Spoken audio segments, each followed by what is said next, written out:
Is it audible to everyone?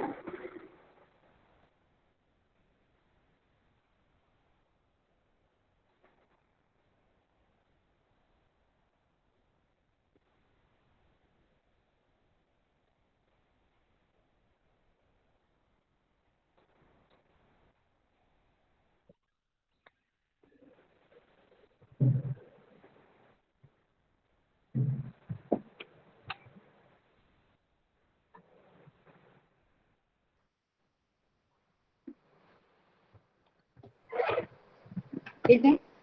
बघा last लेक्चरला काय बघितलं आपण? टाइप्स ऑफ लोड म्हणजे काय की जी बिल्डिंग्स आहेत, स्टील स्ट्रक्चर असू द्या, आरसी स्ट्रक्चर असू द्या, तर त्याच्यामध्ये काय होणार आहे? डिफरंट लोड्स येणार आहे. हे लोडिंग कंडिशन्स कशा येणार आहेत हे सगळं तुम्ही त्याच्यामध्ये बघणार आहे. तर टाइप्स ऑफ लोड म्हणजे काय की तुमचं स्ट्रक्चर असेल त्या स्ट्रक्चरवरती डेड लोड किती येणार आहे किंवा कसा कॅल्क्युलेट केला जातो डेड लोड. मग डेड लोडमध्ये कोणते कोणते डेड लोड कन्सिडर केले जातात त्याच्यामध्ये त्याचं सेल्फ वेट असू द्या, सेल्फ वेट ऑफ स्ट्रक्चर. स्ट्रक्चरच्या सेल्फ वेटमध्ये काय येणार आहे? जे मेंबर्स आहेत बीम, कॉलम, स्लॅब, त्या मेंबरचं काय असणार आहे? त्याचं स्वतःचं वेट असणार आहे. ठीक आहे. म्हणजे ते काय ते टोटल कन्सिडर कशामध्ये केलं जातं? वेट ऑफ स्ट्रक्चरमध्ये कन्सिडर केलं जातं. नेक्स्ट काय होतं? तर लाईव्ह लोड होता. तर लाईव्ह लोडमध्ये कोणते लोडिंग कंडिशन कन्सिडर केले जातात? नेक्स्ट सॉरी डेड लोडमध्ये आणखी काय येतं एक्सेप्ट सेल्फ वेट. तर जे फर्निचर्स आहेत आपण त्याच्या अगोदर काय चेक करणार आहे? ती बिल्डिंग कोणती टाईपची बिल्डिंग आहे? रेसिडेन्शियल बिल्डिंग आहे का पब्लिक बिल्डिंग आहे? ठीक आहे. रेसिडेन्शियल बिल्डिंग असेल तर रेसिडेन्शियल बिल्डिंगमध्ये काय येणार?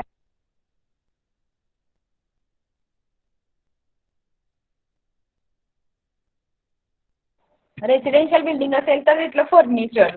मग रेग्युलर आपले जे हाऊसेस असते त्या हाऊसेसमध्ये कोणत्या टाईपचं फर्निचर येतं त्या फर्निचरचं सेल्फ वेट सुद्धा कशामध्ये कन्सिडर केलं जातं? That is dead load of structure. Next येतं लाईव्ह लोड. लाईव्ह लोडमध्ये कोणत्या लोड? तर जे पीपल्सची मुवमेंट असते, ठीक आहे, ती मुवमेंट प्लस आणखी कोणते ज्या मशिनरी ज्या रेग्युलरली का होतात एका ठिकाणी एका one place to another place move होत आहेत.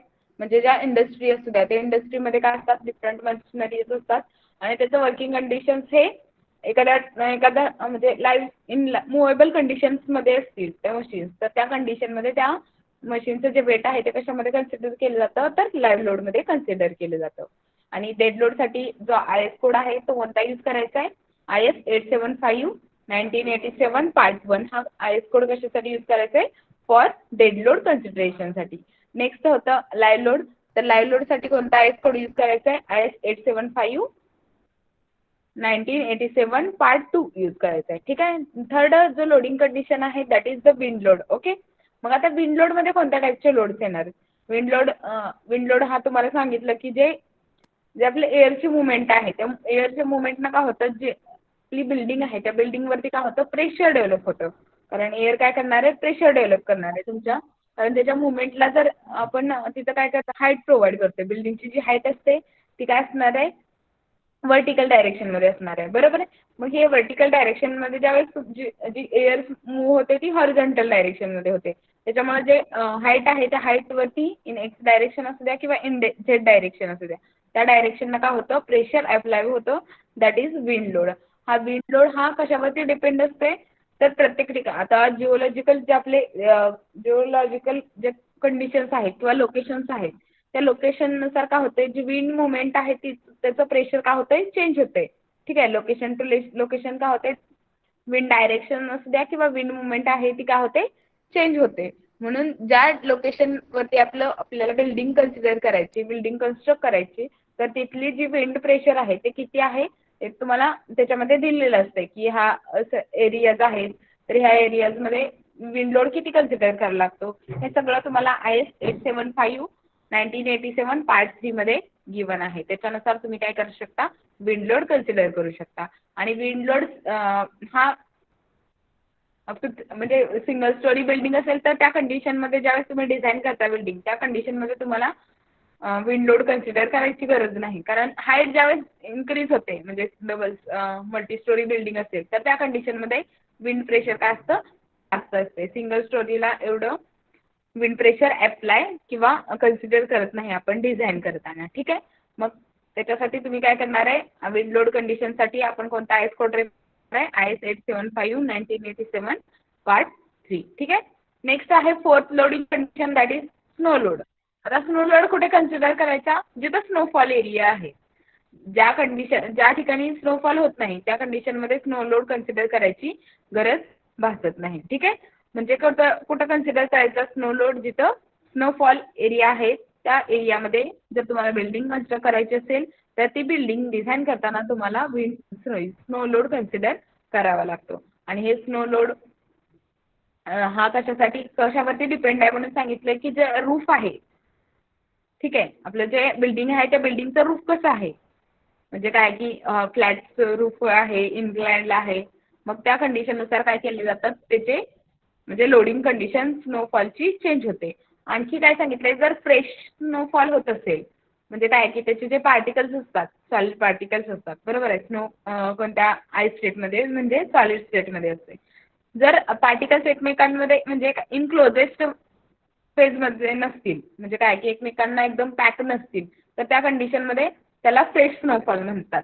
आणि त्याचा जो लोड आहे तो किती कन्सिडर केला जातो, 960 किलोन्यूटन पर मीटर क्यूब, म्हणजे 960 किलोन्यूटन पर मीटर क्यूब एवढा हा फ्रेश स्नोफॉलचा लोड कन्सिडर केला जातो. आणि जर पॅक्ड स्नोफॉल होत असेल म्हणजे आपण गारा पडतं म्हणतो, ठीक आहे, म्हणजे काय की पॅक्ड कंडिशन्समध्ये असतात. ठीक आहे. मग त्या कंडिशनमध्ये जो स्नो लोड आहे तो किती कन्सिडर केला जातो, तर 1600 किलोन्यूटन पर मीटर क्यूब एवढा लोड कन्सिडर केला जातो. कशामध्ये, जर पॅक्ड स्नोफॉल होत असेल तर. मग त्याच्यानुसार त्यामुळे काय की आपल्याला सांगता येत नाही कधी फ्रेश स्नोफॉल होईल का हेवी पॅक्ड स्नोफॉल होईल, कारण बिल्डिंग आपण प्रत्येक वेळेस त्याचं डिझाईन चेंज करत नाही, एकदाच डिझाईन करतो आणि तीच बिल्डिंग कन्स्ट्रक्ट करतोय, बरोबर आहे. मग त्या बिल्डिंगवरती फ्रेश स्नोफॉल पण होऊ शकतो आणि पॅक्ड स्नोफॉल पण होऊ शकतो. म्हणजे ते दोन्हीचं कन्सिडरेशन घेऊन तुम्हाला काय करायला लागतं, बिल्डिंग डिझाईन करायला लागते in condition of snow falls. Okay. Next आहे अर्थक्वेक लोड. ओके. आणि जे स्नो लोड आहे त्याच्यासाठी कोणता आयएस कोड रेफर करणार, IS 875/1987 पार्ट 4 हा आयएस कोड तुम्ही कशासाठी रेफर करणार आहे, तर स्नोफॉल जे लोड आहे ते लोड कसं कन्सिडर करायचं ते त्याच्यामध्ये तुम्हाला गिवन आहे. नेक्स्ट आहे अर्थक्वेक लोड. आता अर्थक्वेक लोडसाठी कोणता आयएस कोड यूज केला जातो, 1983 सॉरी जो आयएस कोड आहे अर्थक्वेक. आता अर्थक्वेक लोडमध्ये कशा टाईपमध्ये येतं, तर अर्थक्वेक लोडमध्ये आपल्याला बेस प्रेशर आहे ते बेस प्रेशर काय करायला लागतं, कॅल्क्युलेट करायला लागतं. आणि बेस प्रेशरचा जो फॉर्म्युला आहे तो काय आहे बघा, AH×W आहे, बरोबर आहे. मग W म्हणजे काय असणार आहे, वेट ऑफ बिल्डिंग असणार आहे, ते तुम्ही काय करू शकता, कॅल्क्युलेट करू शकता. ठीक आहे. मग नेक्स्ट काय येतं, वेट फॉर 1 मिनिट.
ठीक आहे. नेक्स्ट आहे जो अर्थक्वेक लोड. आता अर्थक्वेक लोडसाठी अर्थक्वेकचे जे झोन्स आहेत ते झोन्स कन्सिडर केले जातात. मग त्याच्यामध्ये झोन 2 असू द्या, 3 असू द्या, 4 असू द्या, 5 असू द्या. झोन 2 असेल तर त्या कंडिशनमध्ये झोन फॅक्टरची व्हॅल्यू किती येणार आहे, मॉडरेट. झोन 3 असेल म्हणजे झोन 3 असेल तर त्याला काय म्हटलं जातं, मॉडरेट झोन म्हटलं जातं.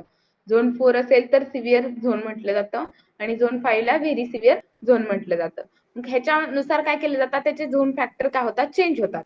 मग एएच व्हीबी आपल्याला कॅल्क्युलेट करायला लागतो. व्हीबी म्हणजे काय की तुमचं जे फुटिंग आहे त्या फुटिंग वरती काय होतं, हॉरिझॉन्टल डायरेक्शननी काय होतात, ज्यावेळेस सेस्मिक अर्थक्वेक होतो, ठीक आहे, अर्थक्वेक ज्यावेळेस होणार आहे तर त्यावेळेस काय होतात, हॉरिझॉन्टल फोर्सेस डेव्हलप होतात.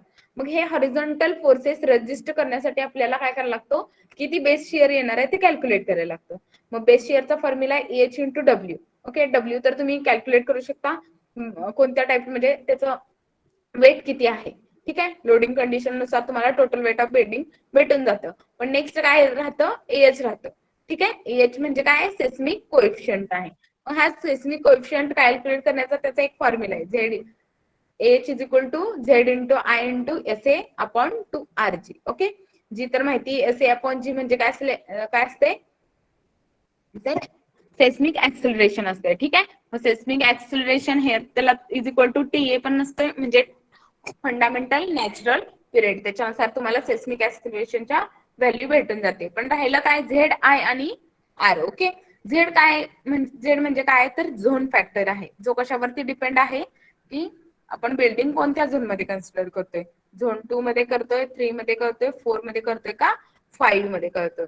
आणि त्याच्यानुसार तुम्हाला आय एस कोड मध्ये झोन फॅक्टरच्या व्हॅल्यू गिवन आहेत, त्या कन्सिडर करून तुम्ही काय करू शकता, झेडची व्हॅल्यू कॅल्क्युलेट करू शकता. म्हणजे काय की फर्स्ट काय चेक करायला लागतं, तुमचं लोकेशन चेक करायला लागतं, लोकेशन ऑफ बिल्डिंग. म्हणजे आपण जर पंढरपूरमध्ये कन्स्ट्रक्ट करायचं असेल, आपल्याला एखादी बिल्डिंग डिझाईन करायची आणि त्याचं लोकेशन पंढरपूरमध्ये आहे एक्झाम्पल, तर त्याच्यामध्ये अगोदर तुम्ही काय करणार, मग जो इंडियाचा मॅप आहे, इंडियाचा सेस्मिक काय केलेला आहे, सेस्मिक झोन्स आहे त्याचा डिवायडेशनचा मॅप आहे. मग तो सेस्मिक डिवायडेशनचा जो मॅप आहे तो घेणार, त्याच्यामध्ये काय केलेलं आहे की कोणता एरिया कोणत्या झोन मध्ये आहे ते त्याच्यामध्ये दिलेलं आहे. मग त्याच्यावरून तुम्ही काय करू शकता, सांगू शकता की पंढरपूर हे कोणत्या रिजन मध्ये येतं, झोन 2 मध्ये येतं, 3 मध्ये येतं, 4 मध्ये येतं का 5 मध्ये येतं, ठीक आहे. मग त्याच्यानुसार तो झोन फॅक्टर काय करणार आहे, कन्सिडर करणार आहे. नेक्स्ट आहे आय. आय म्हणजे काय असणार आहे, तर इम्पॉर्टन्स फॅक्टर. इम्पॉर्टन्ट फॅक्टर हा कशावरती डिपेंड आहे, तर बिल्डिंगचा टाइप कोणता आहे. त्याच्यामध्ये आपल्याला मेनली 2 टाइप्स असतात बिल्डिंगचे, that is residential building and public building. Okay, मग रेसिडेन्शियल बिल्डिंग साठी आयची जी व्हॅल्यू आहे, दॅट इज इम्पॉर्टंट फॅक्टर आहे, तो किती कन्सिडर करायचा आहे, 1.5. And for residential building you can consider I is equal to 1. Okay, from that you can calculate the value of I. आता लास्ट राहिलं R. Okay, response reduction factor. मग आता response reduction factor म्हणजे काय, that is VB, जे तुम्ही calculate करताय. मग हा रिस्पॉन्स रिडक्शन फॅक्टर कशावरती डिपेंड आहे, तर जेवढी तुम्ही जी बिल्डिंग डिझाईन केली आहे ती किती फोर्स रेजिस्ट करू शकते, किंवा जे हॉरिझॉन्टल फोर्सेस आले ते किती परमिट करू शकते, ठीक आहे, without collapse of structure. Structure collapse, structure damage झालं तरी चालेल पण कोलॅप्स होऊ नये, ठीक आहे. जर जे स्ट्रक्चर आहे त्याच्यामध्ये एखादा पार्ट जर डॅमेज झाला तर चालेल, त्याला क्रॅक्स वगैरे गेले तर चालतील, पण ते जी बिल्डिंग आहे ती का होऊ नये, कोलॅप्स होऊ नये. त्याच्यासाठी तुम्हाला काय करायला लागतं, रिस्पॉन्स रिडक्शन फॅक्टर कन्सिडर करायला लागतो. म्हणजे रिस्पॉन्स रिडक्शन फॅक्टर कशावरती, कोणत्या प्रिन्सिपलची बेस आहे, तर त्याचा जो बेस आहे तो काय आहे की असं स्ट्रक्चर डिझाईन झालं पाहिजे की जे अर्थक्वेक आहे त्याच्या ज्यावेळी स्ट्रॉंग मोशन्स आल्या किंवा स्ट्रॉंग फोर्सेस जनरेट झाले तर त्या कंडिशन मध्ये तुमची जी बिल्डिंग आहे ती कोलॅप्स होऊ नये, but damage of the structure is permitted. म्हणजे डॅमेज होऊ शकतं, ते तुम्ही काय करू शकता, परमिट करू शकता, पण तुमची जी बिल्डिंग आहे ती काय होऊ नये, कोलॅप्स होऊ नये, ठीक आहे. For this actual base share is reduced. मग त्याच्यामुळे काय केलं जातं, जे बेस शेअर आहे ते काय करायला पाहिजे, रजिस्टर करायला पाहिजे. मग त्याच्यानुसार जो फोर्स डेव्हलप केला जातो त्या फोर्सला काय म्हटलं जातं, रिस्पॉन्स रिडक्शन फॅक्टर. त्याच्या व्हॅल्यू कशा घ्यायच्या ते तुम्हाला आयएस कोड मध्ये गिवन आहे. मग त्या कोणत्या आयएस कोड मध्ये गिवन आहे, तर आयएस 1983. आयएस कोड मध्ये तुम्हाला काय गिवन आहे, अर्थक्वेक लोड कसा कन्सिडर करायचा, त्यानुसार तुम्ही काय करू शकता, अर्थक्वेक लोडिंग कंडिशन्स कॅल्क्युलेट करू शकता, ठीक आहे. ह्याच्यामध्ये कोणाला काय प्रॉब्लेम आहे, लोडिंग कसे कन्सिडर करायचे किंवा बिल्डिंग वरती कोणत्या कोणत्या टाइपचे लोड येतात, ठीक आहे. हे या 5 टाइप्सचे लोड तुम्ही स्टडी करायचे. आणि त्याच्यासाठी मेन हे लक्षात ठेवा, कोणता आयएस कोड यूज केला जातो आणि कोणता पार्ट यूज केला जातो. त्याच्यामध्ये अर्थक्वेक लोड साठी फक्त आयएस कोड वेगळा यूज केला जातो, 1893 2002 हा आय एस कोड कशासाठी कन्सिडर केला जातो? अर्थक्वेक लोडसाठी. आणि बाकीच्यासाठी काय I S 875 I S code use केला जातो. मग आय एस 875 मध्ये त्याचे डिफरंट पार्ट्स आहेत. पार्ट 1 हा डेड लोड साठी आहे, पार्ट 2 हा लाईव्ह लोड साठी आहे, पार्ट 3 हा विंड लोड साठी आहे आणि पार्ट 4 हा कशासाठी आहे तर स्नो लोड साठी आहे. ठीक आहे. मग त्याच्यामध्ये कसं कन्सिडर करायचं, त्याच्या व्हॅल्यू कशा घ्यायच्या ते त्याच्यामध्ये दिलं गेले आहे. ठीक आहे. Now is it Audible?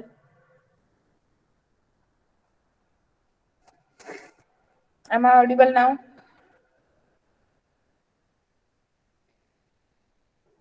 ठीक आहे. नेक्स्ट पॉइंट घेऊया आपण आता. हे तुमचं कालचं जे लेक्चर आहे त्याच्यामध्ये हा पॉइंट आपला कव्हर झालेला आहे. Next point we will study now. Okay. Next आहे लिमिट स्टेट. आता लिमिट स्टेट म्हणजे काय केलेलं जातं की लिमिट स्टेट ऑफ स्ट्रक्चर कसं कन्सिडर करणार, म्हणजे आपण जे बिल्डिंग डिझाईन करताय, आता जेवढे सिव्हिल इंजिनिअरिंग स्ट्रक्चर आहेत एक्सेप्ट वॉटर टँक, ओके, तर वॉटर टँक हे वर्किंग स्ट्रेस मेथडचा यूज करून काय केलं जातं, डिझाईन केलं जातं. ओके. आणि जे बाकीचे आपले रेसिडेन्शियल बिल्डिंग्स आहेत, मग पब्लिक बिल्डिंग्स असू द्या, मग त्याच्यामध्ये आरसीसी असू द्या किंवा लोड बेडिंग स्ट्रक्चर आहे, तर ते कशाचा यूज करून डिझाईन केले जातात for by using limit state method. Limit state method मध्ये म्हणजे लिमिट स्टेट मेथड म्हणजे काय असणार आहे, ठीक आहे. The acceptable limit for the safety and serviceability requirement before the failure of structure is occur is called as a limit state. म्हणजे limit state मध्ये काय केलं जातं, जे आपण बिल्डिंग डिझाईन करणार आहे ती ज्यावेळेस डिझाईन केली, ज्यावेळेस आपण एखादी बिल्डिंग डिझाईन केली तर ती काय असायला पाहिजे, सेफ असायला पाहिजे. म्हणजे काय की त्याचं जे ऍक्सेप्टेबल लिमिट आहे ते काय आहे, सेफ्टी आहे. आणि सेकंड आहे सर्व्हिसॅबिलिटी आहे. सर्व्हिसॅबिलिटी म्हणजे काय की आपण सांगितलं की डिफरंट मेंबरचे काय सांगितले, डिफरंट फंक्शन सांगितले.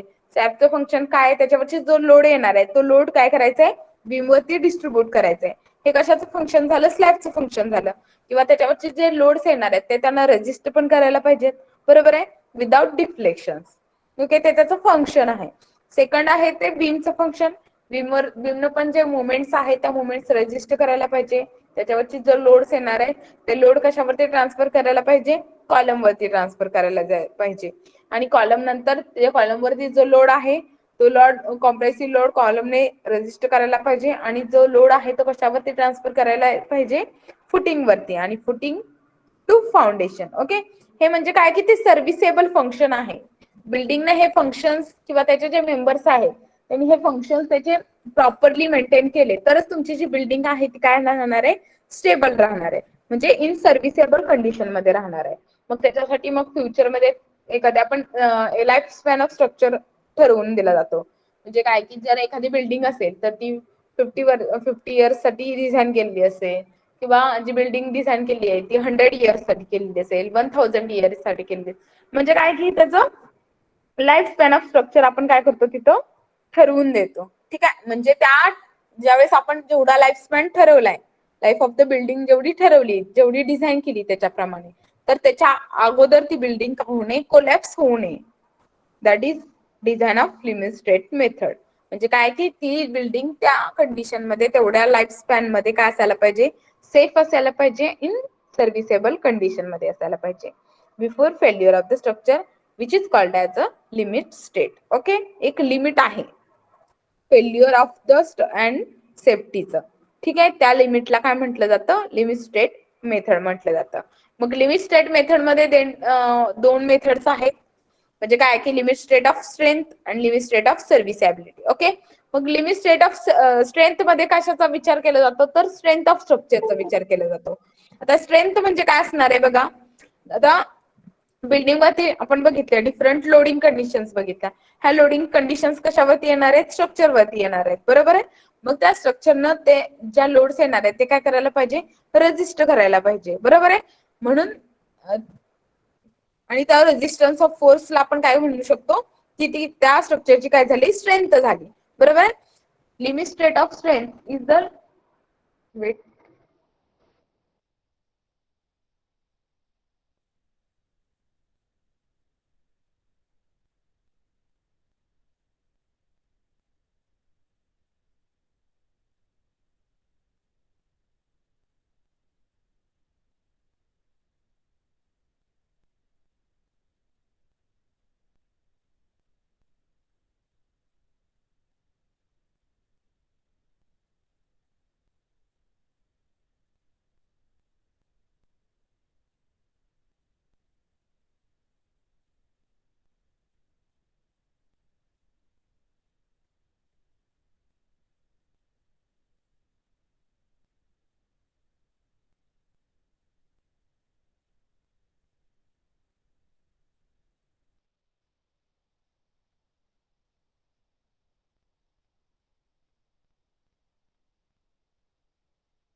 ठीक आहे. म्हणजे लिमिट स्टेट ऑफ स्ट्रेंथ म्हणजे कशाचा विचार केला जातो? तुमचं जे स्ट्रक्चर आहे त्या स्ट्रक्चरवरती डिफरंट लोडिंग कंडिशन्स येणार आहे. मग त्या लोडिंग कंडिशन्स काय होणार आहे, ते स्ट्रक्चर काय करतं, रेजिस्ट करतं. मग त्या रेजिस्टन्स ऑफ फोर्सला आपण काय म्हणू शकतो, त्या स्ट्रक्चरची काय म्हणू शकतो, स्ट्रेंथ म्हणू शकतो. मग त्याचं पण काहीतरी लिमिट असणार आहे, बरोबर आहे. तुमचं जे स्ट्रक्चर आहे जे तुम्ही डिझाईन केलेलं आहे ते काहीतरी लोडिंग कंडिशनचा विचार करूनच डिझाईन केलेलं असते, बरोबर आहे. मग त्याचं काहीतरी लिमिट असणार आहे, त्यालाच काय म्हटलं जातं, लिमिट स्टेट ऑफ स्ट्रेंथ म्हटलं जातं. बघा, limit state of strength is a limit on attainment of which structure will be collapse. म्हणजे काय की त्याच्यापेक्षा जर जास्त स्ट्रक्चर मध्ये जर लोड आला तर त्या कंडिशन मध्ये स्ट्रक्चर काय होणार आहे, कोलॅप्स होणार आहे. ठीक आहे. This limit state ensure the safety of the construction before its failure. म्हणजे ज्या स्ट्रक्चर आहे त्या स्ट्रक्चरचा लिमिट स्टेट ऑफ स्ट्रेंथचा विचार कधी केला जातो, की ज्या सेफ्टी आपण म्हणजे कोणतं पण स्ट्रक्चर कन्सिडर करताना किंवा कन्स्ट्रक्ट करताना आपण सेफ्टीचा विचार अगोदर करतो. का तर त्याच्यामध्ये जे पीपल्स राहणार आहेत, बरोबर आहे. मग त्यांना कोणतीही म्हणजे त्याचं डॅमेज वगैरे काय होऊ नये. मग त्याच्यासाठी आपण काय करतो, सेफ्टी कन्सिडर करतो, सेफ्टी ऑफ द स्ट्रक्चर. मग त्या सेफ्टीमध्ये काय कन्सिडर करायला लागणार आहे, आता आपण जे स्ट्रक्चर आहे त्या स्ट्रक्चर मध्ये आपण सांगितलं की जे स्ट्रक्चर आहे त्या स्ट्रक्चर वरती जर 200 म्हणजे 1000 किलोन्यूटन एवढा जर लोड आला तर ते स्ट्रक्चर सेफ आहे. आणि त्याच्यामध्ये त्याचं लिमिट आपण एक ठरवून दिलं, त्या लिमिटला आपण काय करणार आहे, स्ट्रक्चर आहे ते डिझाईन करणार आहे. त्याच्यासाठी आपण फॅक्टर ऑफ सेफ्टी पण कन्सिडर करतो. म्हणजे काय की आता एवढा आहे पण फ्युचरमध्ये त्याच्यापेक्षा जास्त लोड आला तर तुमचं स्ट्रक्चर काय असायला पाहिजे, सेफ असायला पाहिजे. ठीक आहे. पण त्याचा एक फॅक्टर ठरतो, म्हणजे त्याच्यापेक्षा 1.5 5 मल्टिप्लाय करा त्याला. एक सांगितलं मी तुम्हाला एक्झाम्पल साठी, 1.5 टाइम्स त्याच्यापेक्षा जर लोड जास्त आला तर त्या कंडिशन मध्ये पण तुम्हाला ती स्ट्रक्चर जे आहे ते काय असायला पाहिजे, सेफ असायला पाहिजे. पण त्याचं 1.5 टाइम्स जास्त असेल तर, पण त्याच्यापेक्षा जर जास्त आला तर त्या कंडिशन मध्ये तुमचं जे स्ट्रक्चर आहे ते तेवढा लोड काय करू शकणार नाही, रजिस्ट करू शकणार नाही किंवा सस्टेन करू शकणार नाही. ठीक आहे. म्हणजे काय की त्याच्यावरून आपल्याला कळतं की हे स्ट्रक्चर जी लोडिंग कंडिशन आहे त्याच्यापेक्षा जास्त आलं तर ते काय होणार आहे, कोलॅप्स होणार आहे किंवा फेल होणार आहे. ठीक आहे. म्हणजे आपल्याला त्या लिमिट स्टेट मध्ये काय कन्सिडर करायला लागते, सेफ्टी ऑफ द स्ट्रक्चर. ठीक आहे. It is related to the stability and ultimate strength of structure. आपण जे टॉस मध्ये तुम्ही बघितलं असेल की स्ट्रेस स्ट्रेन डायग्राम मध्ये काय बघितलं असेल, लिमिट प्रपोर्शनॅलिटी लिमिट बघितलं, इलास्टिक लिमिट बघितलं, इल्ड स्ट्रेंथ बघितली. नंतर काय बघितलं की upper yield point, lower yield point, आणि नंतर काय बघितलं, जे फेल्युअर पॉइंट असतो, ब्रेकिंग फेल्युअर. ओके. म्हणजे ब्रेकिंग फेल्युअर म्हणजे काय सांगितलं की हा एवढा जर लोड आला, ब्रेकिंग फेल्युअर एवढा, तर त्या कंडिशन मध्ये तुमचं जे स्ट्रक्चर आहे किंवा तुमचं जो आता एखाद्या आपण स्टीलचा विचार करतो तिथं, तर ते स्टील काय होणार आहे, तिथं ब्रेक होणार आहे. बरोबर आहे. म्हणजे काय, ते त्याचं लिमिट झालं. त्या लिमिटच्या अगोदरच म्हणजे त्या लिमिटच्या अगोदर काय होणार आहे, तुमचं जे स्टील आहे ते स्टील तेवढा लोड काय होणार आहे, ते सस्टेन करणार आहे. त्याच्या जर ब्रेकिंग फेल्युअरच्या पेक्षा जास्त जो लोड आला तर त्या कंडिशन मध्ये तुमचं जे स्टील आहे ते काय होणार आहे, फेल होणार आहे. म्हणजे त्याचं कशाचं लिमिट झालं, ब्रेकिंग फेल्युअर झालं. बरोबर आहे. म्हणजे तुमचं जे स्ट्रक्चर आहे ते किती लोड काय करू शकतं, रेजिस्ट करू शकतं. आणि द फायनल लोड किंवा फायनल जी व्हॅल्यू आहे लोडची, that is the ultimate load, किंवा त्याला तुम्ही काय म्हणू शकता, फेल्युअर लोड. आणि त्याच्यापेक्षा जास्त लोड आला तर तुमचं स्ट्रक्चर काय होणार आहे, फेल होणार आहे. म्हणजे तुम्ही स्ट्रक्चर असं डिझाईन करता जेणेकरून फ्युचरमध्ये किती जरी लोड आला तर तुमचं जे स्ट्रक्चर आहे ते काय व्हायला पाहिजे, सेफ असायला पाहिजे. त्याच्यासाठी तुम्ही कोणतं काय कन्सिडर करता, तर फॅक्टर ऑफ सेफ्टी कन्सिडर करून तुम्ही स्ट्रक्चर काय करायला पाहिजे, डिझाईन करायला पाहिजे. ठीक आहे. स्ट्रेंथ म्हणजे काय, सिम्पली जेवढा लोड तुमच्या स्ट्रक्चर वरती येणार आहे तेवढा लोड तुमच्या जे स्ट्रक्चर आहे त्याला काय करायला पाहिजे, रेजिस्ट करायला पाहिजे. That resistance of force is also non as a strength. आणि त्याचं काहीतरी लिमिट असणार आहे, ते लिमिट त्याच्यापेक्षा लोड स्ट्रक्चर वरती जास्त आला तर त्या कंडिशन मध्ये स्ट्रक्चर काय होणार आहे, कोलॅप्स होणार आहे. ठीक आहे. That is limit state of strength. ह्याच्यामध्ये कशाचा विचार केला जातो, लिमिट स्टेट ऑफ स्ट्रेंथ मध्ये तुमच्या स्ट्रक्चर मध्ये फ्युचर मध्ये किती लोड येणार आहे आणि त्याच्यापेक्षा जास्त लोड आला तर तुमचं स्ट्रक्चर काय होणार आहे, कोलॅप्स होणार आहे. ठीक आहे. ते कशामध्ये कन्सिडर केलं जातं, लिमिट स्टेट ऑफ स्ट्रेंथ मध्ये कन्सिडर केलं जातं. नेक्स्ट आहे लिमिट स्टेट ऑफ सर्व्हिसॅबिलिटी. आता सर्व्हिसॅबिलिटी म्हणजे सांगितलं की प्रत्येक जे मेंबर्स आहेत त्यांना काय करायला पाहिजे, त्याचं फंक्शन्स फॉलो करायला पाहिजे. ठीक आहे.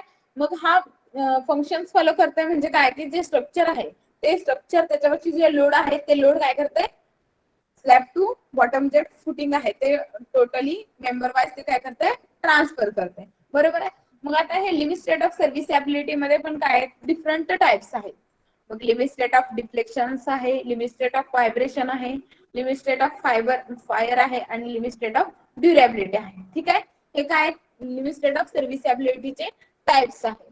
मग लिमिट स्टेट ऑफ सर्व्हिसॅबिलिटी म्हणजे काय, की जर performance of structure at working load during the service of structure, जेवढं आपण मी सांगितलं की काहीतरी लाईफ स्पॅन असणार आहे स्ट्रक्चरचा, त्या लाईफ स्पॅन मध्ये जेवढा लोड येणार आहे, वर्किंग लोड म्हणजे काय की प्रेझेंट लोड. ओके. जो लोड येणार आहे तर त्या लोडिंग कंडिशन मध्ये तुमचं जे स्ट्रक्चर आहे त्या परफॉर्मन्स ऑफ स्ट्रक्चरला काय म्हटलं जातं, लिमिट स्टेट ऑफ सर्व्हिसॅबिलिटी. सर्व्हिसॅबिलिटी म्हणजे काय, जे फंक्शन्स काय असायला पाहिजे त्या स्ट्रक्चरने फॉलो करायला पाहिजे. म्हणजे काय की लोडिंग कंडिशनचे फंक्शन. लोडिंग कंडिशन मध्ये बीम वरती डिफ्लेक्शन होऊ शकतं, स्लॅब वरती डिफ्लेक्शन होऊ शकतं. ते डिफ्लेक्शन काय करायला पाहिजे, रेजिस्ट करायला पाहिजे. मग त्याचा स्टडी करणं म्हणजे काय असणं, कशामध्ये केलं जातं, तर लिमिट स्टेट ऑफ सर्व्हिसॅबिलिटी मध्ये केला जातो. ठीक आहे. ओनली थेरी पार्ट आहे तुम्हाला सिलेबसला. ह्याच्यामध्ये ह्याचा विचार करून स्ट्रक्चर काय केलं जातं, डिझाईन पण केले जातं in limit state of strength and limit state of serviceability. Limit state of strength मध्ये काय काय लक्षात घेणार आहे, फ्युचर मध्ये जर एक्स्ट्रा लोड आला तर तो काय करायला पाहिजे, त्या बिल्डिंगनं सस्टेन करायला पाहिजे before failure of the structure. आणि लिमिट स्टेट ऑफ सर्व्हिसॅबिलिटी म्हणजे काय, की प्रत्येक मेंबर वाईज ती चेंज होते. स्लॅब मध्ये डिफ्लेक्शन होऊ शकतं, जे पेंडिंग मुवमेंट बीम मध्ये येऊ शकतात, कॉलम हार्ट कॉलम होऊ शकतो, काय होऊ शकतो, डिफ्लेक्ट होऊ शकतो. ठीक आहे. किंवा नंतर जे फायर आहे, फायर हे कशाशी रिलेटेड आपण कन्सिडर केलं जातं, तर स्टीलशी. कारण हाय हीट असेल तर टेम्परेचर इन्क्रीज झालं तर तुमचं स्टील आहे ते काय होणार आहे, स्टील काय करणार आहे, त्याचं जे स्ट्रेंथ आहे ती स्ट्रेंथ काय करतं, लूज करतं. मग स्टील वरती जे टेन्साइल फोर्सेस असतील किंवा कॉम्प्रेसिव्ह फोर्सेस आहे ते काय होणार आहे, त्याच्यामध्ये स्ट्रेसेस जास्त डेव्हलप होणार आहे आणि त्याच्यामुळे स्ट्रक्चर फेल्युअर होऊ शकतं. म्हणजे लिमिट स्टेट ऑफ फायरचा पण विचार केला जातो. नंतर लिमिट स्टेट ऑफ ड्युरेबिलिटी म्हणजे ability to sustain load, load resisting capacity किती आहे ते त्याच्यामध्ये, म्हणजे मेंबर वाईज ती काय होऊ शकते, चेंज होऊ शकते. ठीक आहे. ते त्याचा सगळ्याचा स्टडी कशामध्ये केला जातो, तर लिमिट स्टेट ऑफ सर्व्हिसॅबिलिटी मध्ये केला जातो. सर्व्हिसॅबिलिटी म्हणजे काय, जे मेंबर्स आहेत त्या मेंबर्सना त्याचं फंक्शन्स काय करायला पाहिजे, ऑबे करायला पाहिजे, प्लस जे स्ट्रक्चर आहे त्यांना त्याचं फंक्शन्स परफॉर्म करायला पाहिजे in working load condition. Working load म्हणजे काय, की जो प्रेझेंटला जो लोड आहे स्ट्रक्चरवरती तो लोड म्हणजे काय असतो, वर्किंग लोड असतो. ठीक आहे. Is it clear all of you? Is it clear what is mean by limit state? Limit state म्हणजे काय, की जे लोड्स आहेत किंवा डिफ्लेक्शन्स आहेत, व्हायब्रेशन्स आहेत किंवा फायर आहे, ड्युरेबिलिटी आहे, त्याचं काहीतरी लिमिट असणार आहे. कारण त्याच्या लिमिटच्या जर बाहेर तुमचा लोड इन्क्रीज झाला किंवा डिफ्लेक्शन इन्क्रीज झालं, व्हायब्रेशन त्याच्यामध्ये जास्त इन्क्रीज झाले, फायर झालं म्हणजे टेम्परेचर खूप इन्क्रीज झालं, ड्युरेबिलिटी आपण कन्सिडर केली नाही, तर त्या कंडिशन मध्ये तुमच्या स्ट्रक्चर आहे त्याचं डॅमेज होऊ शकतं किंवा फेल्युअर होऊ शकतं. मग त्याच्यासाठी त्याचं आपल्याला काय करायचं आहे, एक लिमिट लक्षात घेऊनच ते स्ट्रक्चर डेव्हलप करायचंय किंवा स्ट्रक्चर कन्स्ट्रक्ट करायचंय, ते डिझाईन करायचंय. ठीक आहे. मग त्याच्यामध्ये लिमिट स्टेट ऑफ स्ट्रेंथ असू द्या किंवा लिमिट स्टेट ऑफ सर्व्हिसॅबिलिटी असू द्या. सर्व्हिसॅबिलिटी कशावरती डिपेंड आहे, तुमचं स्ट्रक्चर कसं परफॉर्म करते. ठीक आहे. आणि त्याने मेंबर वाईज चेंज होतं, कारण स्लॅब वरती काय होणार आहे, युडीएल वगैरे युडीएल येणार आहे. बरोबर आहे. बीम वरती मुवमेंट जनरेट होणार आहे. नंतर जे बीमचं लोड कशावरती ट्रान्सफर होणार आहे, कॉलम वरती. म्हणजे कॉलम वरती कॉम्प्रेसिव्ह लोड येणार आहे. म्हणजे कॉम्प्रेसिव्ह फोर्सचा विचार करूनच तुम्हाला ते कॉलम डिझाईन करायला लागतो. मग हा कॉम्प्रेसिव्ह फोर्स कशावरती डिस्ट्रीब्यूट होणार आहे, तर फुटिंग वरती डिस्ट्रीब्यूट होणार आहे आणि फुटिंग टू साइड डिस्ट्रीब्यूट होणार आहे. म्हणजे प्रत्येकाचे जे फंक्शन्स आहेत ते काय आहेत, डिफरंट आहेत आणि त्याचा विचार करूनच तुम्हाला काय करायचंय, ते मेंबर्स डिझाईन करायचे. ठीक आहे.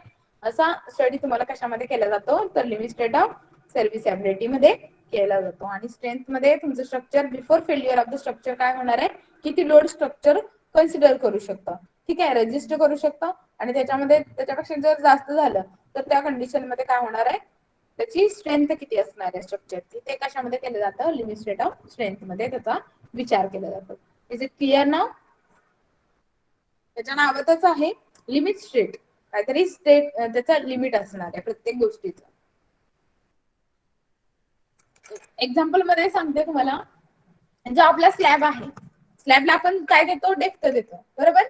मग डेप्थ, जर आपण डेप्थ साठी आपण ज्यावेळेस स्लॅब डिझाईन करतो तर स्लॅबचा आपण एक चेक घेतला जातो, डिफ्लेक्शन चेक घेतला जातो स्लॅबचा. तर का डिफ्लेक्शन चेक घेतला जातो, कारण स्लॅब मध्ये जर डिफ्लेक्शन हे 100 mm डिफ्लेक्शन येत असेल तर आपण स्लॅबची डेप्थ आहे ती काय केली जाते, 100 mm पेक्षा जास्त ठेवली जाते. मग 125 ठेवली जाते किंवा 150 mm त्याची स्लॅबची थिकनेस ठेवली जाते. म्हणजे काय की लिमिट त्याचं किती आहे, 100 mm आहे लिमिट. फ्युचर मध्ये जर आणखी थोडं इन्क्रीज झालं तर 120 पर्यंत हे होऊ शकतं. म्हणजे आपण 125 आणि 150 काय असणार आहे, सेफ बसणार आहे. म्हणजे जे स्लॅब आहे तो कशाचा विचार करून डिझाईन केलं जातं, तर त्याच्यावरती किती डिफ्लेक्शन होणार आहे, स्लॅब किती डिफ्लेक्ट होणार आहे, म्हणजे काय असणार आहे त्याचं लिमिट काय आहे, त्या लिमिट पेक्षा जास्त आपण त्याची व्हॅल्यू देतो, जेणेकरून फ्युचर मध्ये जर त्याच्यापेक्षा जास्त लोड आला तरी पण तुमचं जे स्ट्रक्चर आहे ते काय करायला पाहिजे, सेफ असायला पाहिजे. तेच त्याचा सगळा स्टडी कशामध्ये केला जातो, तर लिमिट स्टेट ऑफ सर्व्हिसॅबिलिटी मध्ये केला जातो. क्लिअर आहे? Can we move forward then? एखाद्याला समजलं नसेल तरी पण रिपीट करा म्हणून सांगू शकता.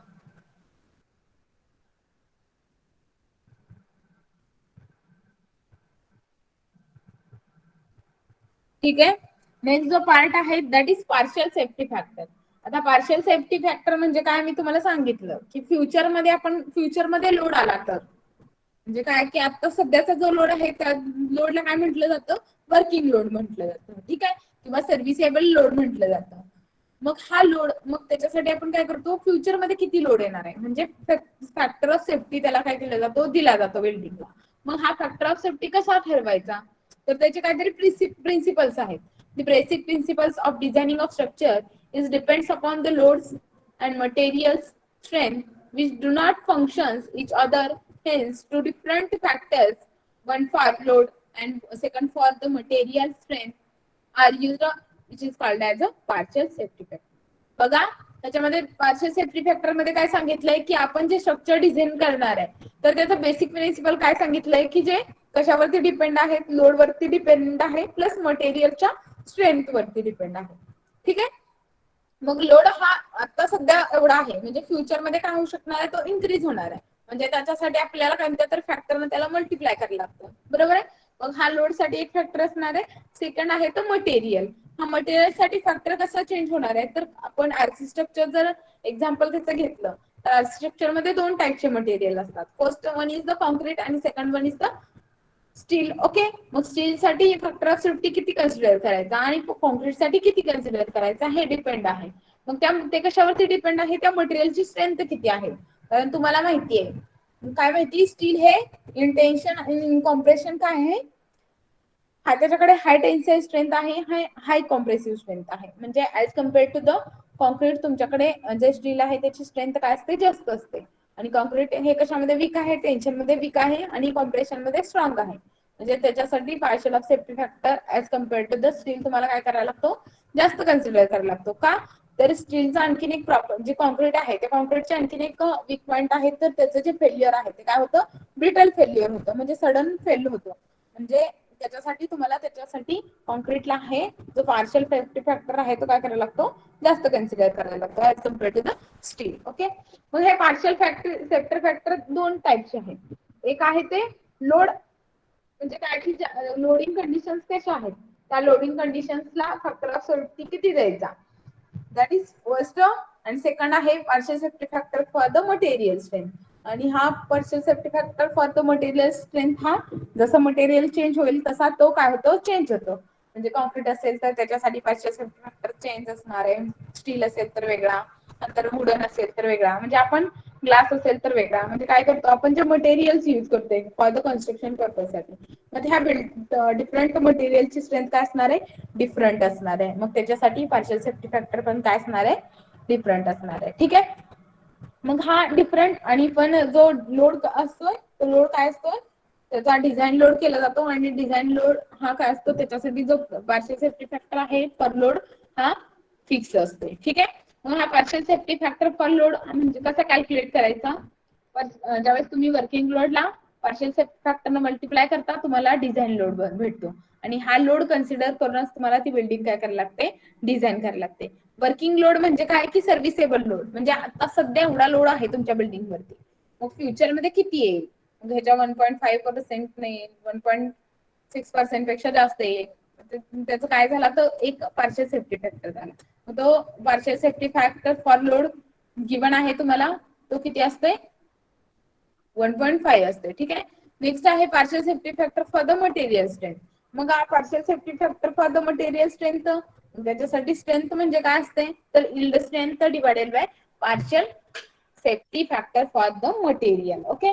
मग हा जो आयएस कोड आहे त्या आयएस कोड मध्ये टेबल नंबर 5 आहे पेज नंबर 30 वरती, आयएस 800-2007 हा आयएस कोड तुम्हाला काय करायचा आहे, यूज करायचा आहे. मग ह्याच्यामध्ये ह्या व्हॅल्यू दिलेल्या आहेत तुम्हाला partial safety factor for the design strength साठी. मग yield strength resistance governed by yielding, म्हणजे यील्डिंग मध्ये यील्ड स्ट्रेंथ मध्ये पार्शियल सेफ्टी फॅक्टर किती कन्सिडर करायचा तर 1.1. Resistance of member to the buckling म्हणजे यील्डिंग होणार आहे, बकलिंग व्हायचं असेल तर त्या कंडिशन मध्ये पण 1.1 कन्सिडर केला जातो. Resistance governed by the ultimate stress, ultimate stress साठी तुमचा जो पार्शियल सेफ्टी फॅक्टर आहे तो किती कन्सिडर करायचा 1.25.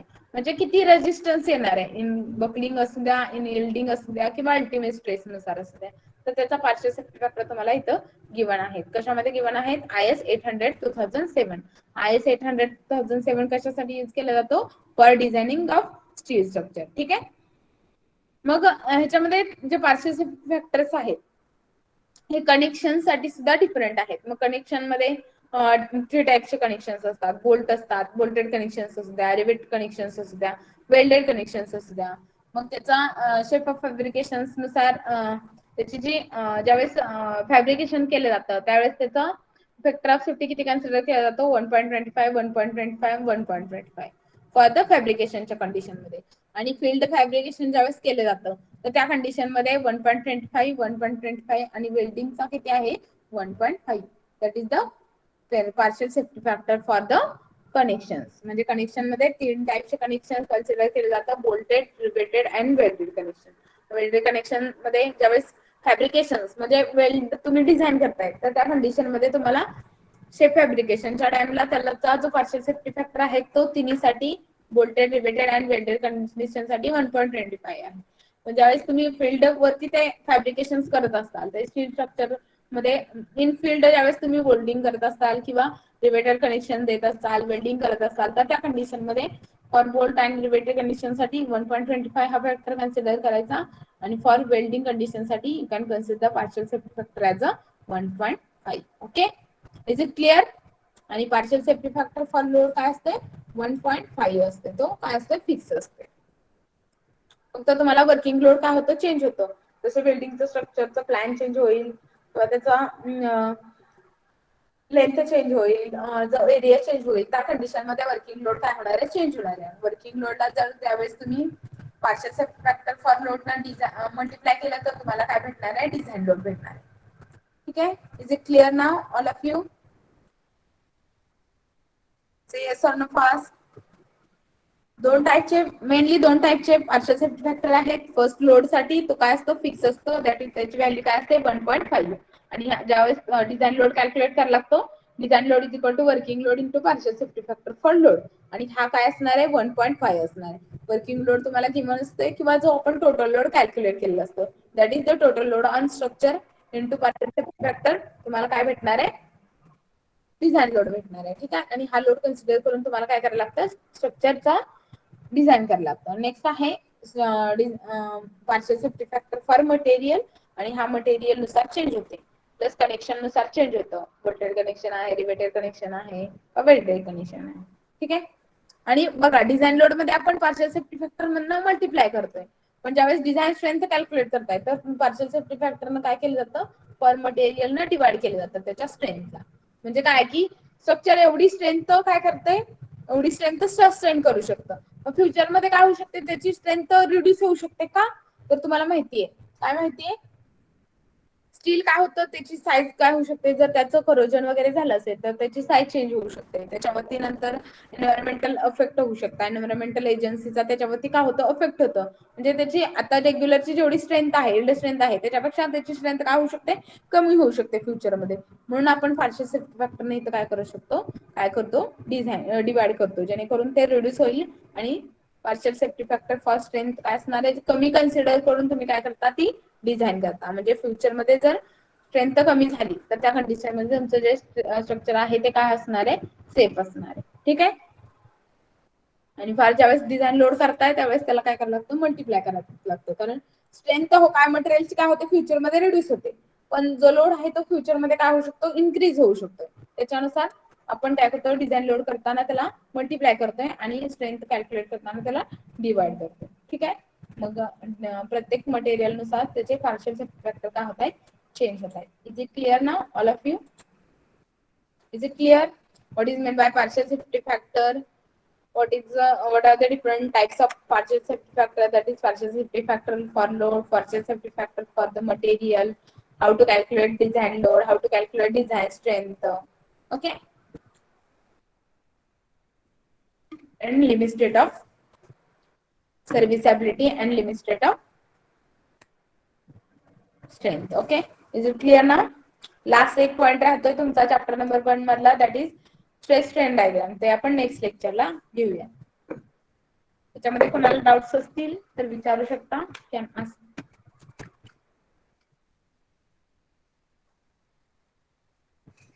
Roll number 1 Present. 2 3 Present. 4 Ma'am, roll number 2 present. 4 4 is there. 5 Present.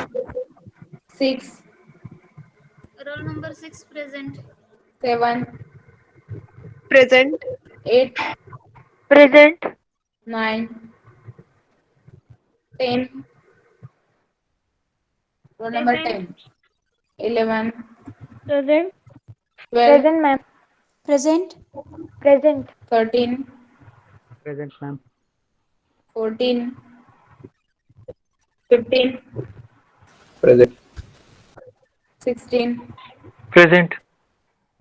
16 pass the attendance. 17 18 19 Present. 19 present, ma'am. 18 18 is there. 19 Present. 20 Present. 21 Present. 22 23 Present. 24 Present. 25 Present. 26 Present. 27 Present. 28 Present. 29 Present. 30 Present. 31 Present. 32 Present, ma'am. 33 Present, ma'am. 34 Present, ma'am. 35 Present. 36 Present, ma'am. 37 Present. 38 Present. 39 39 40 41 42 Present. 43 Present. 44 44 45 46 46 Present, madam. Present. 47 Present. 48 Present. 49 Present. 50 Present. 51 52 Present. 53 54 Present. 55 56 Present. 57 Present. 58 Present. 59, 60, 61, 62, 60 present, ma'am. 61, 62, 63, Present, 64, ma'am. 64, Present. 65, Present. 66, Present. 67, Present. 68, 69, Present. 70, Present. 70, 71, Present. 72. ठीक आहे बघा absent roll number 4, roll number 16, roll number 18, roll number 39, 40, 41, 44, 45, 51, 53, 55, 56, 59, 61, 62, 68, 72. Anyone is there? Madam, 68. 68. Okay. Next. ठीक आहे, you can left now. 46 present आहे बरं का madam. What if 46 present आहेत, 45 absent आहेत. मॅडम 22 प्रेझेंट आहे. मी absent roll number मध्ये 22 केलं का? Roll number 4, 16, 18, 39, 40, 41, 44, 45, 51, 53, 55, 56, 59, 61, 62, 70. 62 प्रेझेंट आहे मॅम 62 प्रेझेंट. ओके, ठीक आहे, you can left now then.